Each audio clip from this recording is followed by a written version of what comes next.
Hello guys, welcome back to my blog. सुबह उठकर मैंने किया नाश्ता नाश्ता खत्म करके मैं चला गया कॉलेज। आज हमारा है लास्ट एग्जाम। तो गाइस, आज से हो रहे हमारे एग्जाम खत्म। कल एक दिन कॉलेज जाना पड़ेगा, फिर 4 दिन की छुट्टी।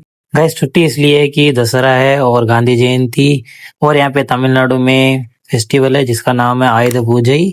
इसीलिए 4 दिन की छुट्टी है। मैं पहुंच गया कॉलेज। कॉलेज पहुंचकर सुबह सुबह एग्जाम था। एग्जाम कंप्लीट करके आ गया लंच टाइम।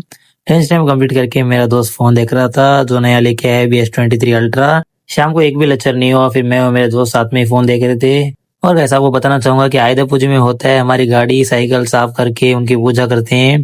पूजा करने के बाद हम पहनाते हैं माला, जैसे कि अपनी नई साइकिल और नई गाड़ियों जैसे। और इसके साथ हम हमारा घर भी साफ करते हैं, हमारी नोटबुक की पूजा करते हैं। और हाँ गाइस, कल कॉलेज जाना है, लेकिन मैं कल छुट्टी मार रहा हूँ क्योंकि पापा की तबीयत ठीक नहीं है। इसलिए मैं भी साथ में दुकान जाऊंगा हेल्प करवाने के लिए पापा की। ये ब्लॉग यहीं पे एंड होता है। ब्लॉग अच्छा लगा तो लाइक एंड सब्सक्राइब करना मत भूलना। Thank you for watching, take care, bye bye.